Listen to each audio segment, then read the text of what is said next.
Hi and welcome to Ottawa English. I'm Angela.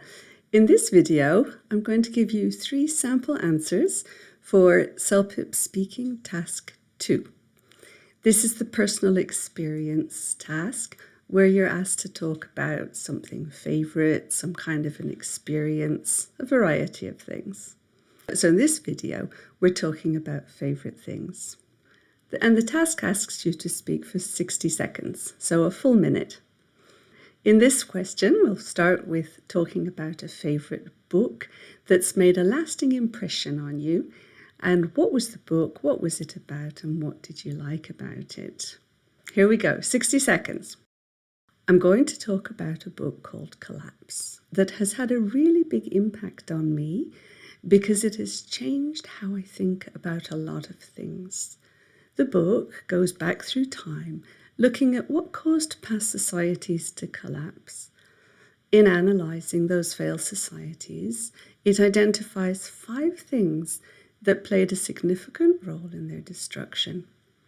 These factors include environmental damage, climate change, hostile neighbours, loss of trading partners, and the way that the society responded to whichever of these problems they faced.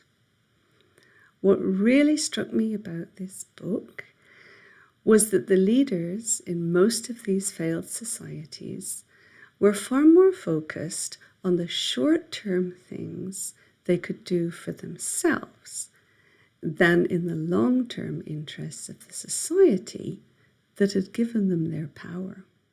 So if we take a look at the transcript, you can see that there are several places where I've use those higher level complex sentences. When you prepare your answer for any of these tasks in the CELPIP speaking test, you want to make sure that you're using complex sentences. You're using higher level vocabulary and higher level sentence structures. So if we have a look at this, you can see that I've got complex sentences built around subordinating conjunctions. I have complex sentences built around correlative conjunctions. I have complex sentences built around relative clauses. I have complex sentences that are built around participles.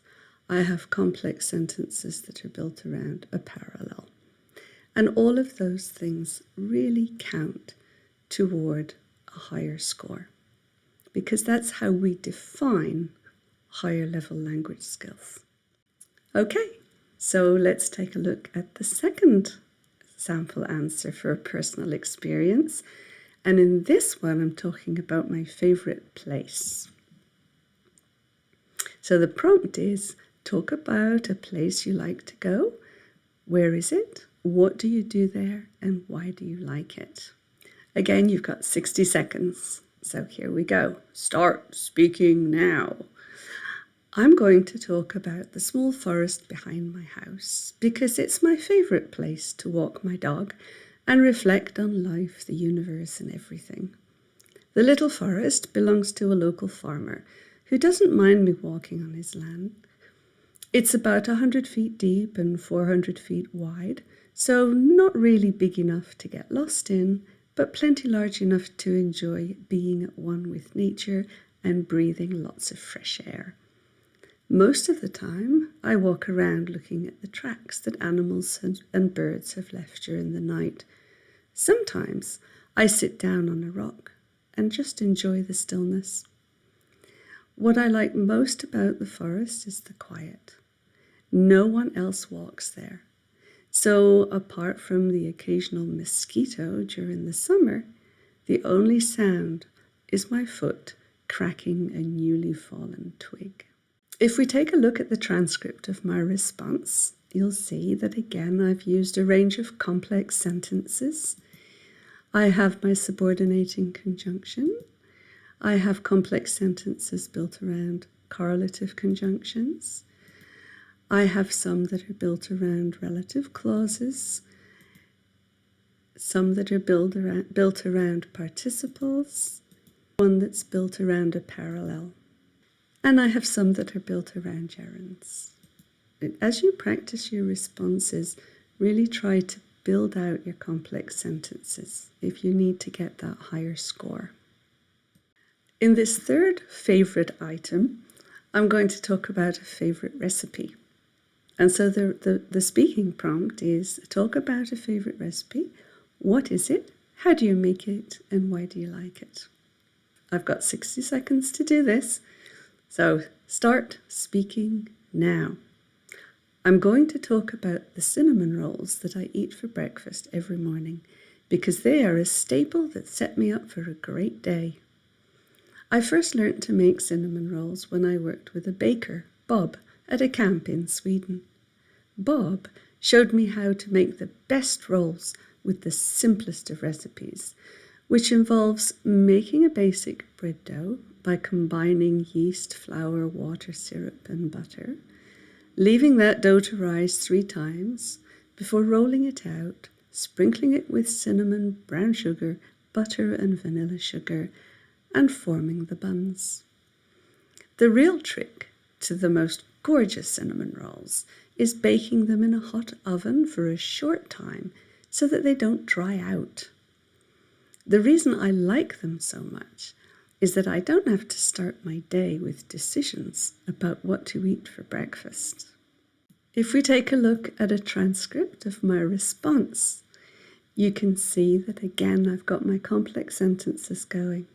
I've got some that are built around subordinating conjunctions, some that are built around relative clauses, some that are built around participles, some that are built, or one that's built around a parallel, and a couple that are built around gerunds. So at the end of the day, there are a couple of basic ideas that you need to remember as you prepare for your test. First of all, prepare 1-minute talks about your favourite things. So a book, a place, a recipe, a friend, an item of clothing, anything that you could be asked for a favourite.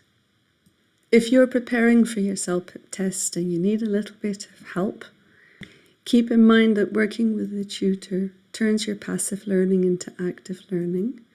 It targets the things that matter, and it saves you time trawling through YouTube.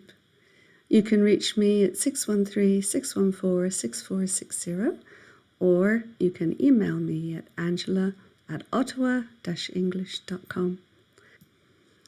Make sure that as you describe it, you introduce it. I'm going to talk about is perfectly fine. Then describe it. And finally, tell the examiner why it's your favourite. The third thing is to use a range of complex sentences. That's how we identify a higher level of English. Make sure your word endings agree. And stop before the minute runs out so that you don't miss out on points for completeness. And practice, record, practice, record, practice, record until you've got it right. I hope you've enjoyed my video. Thank you for watching, and I'll see you next time. Bye-bye.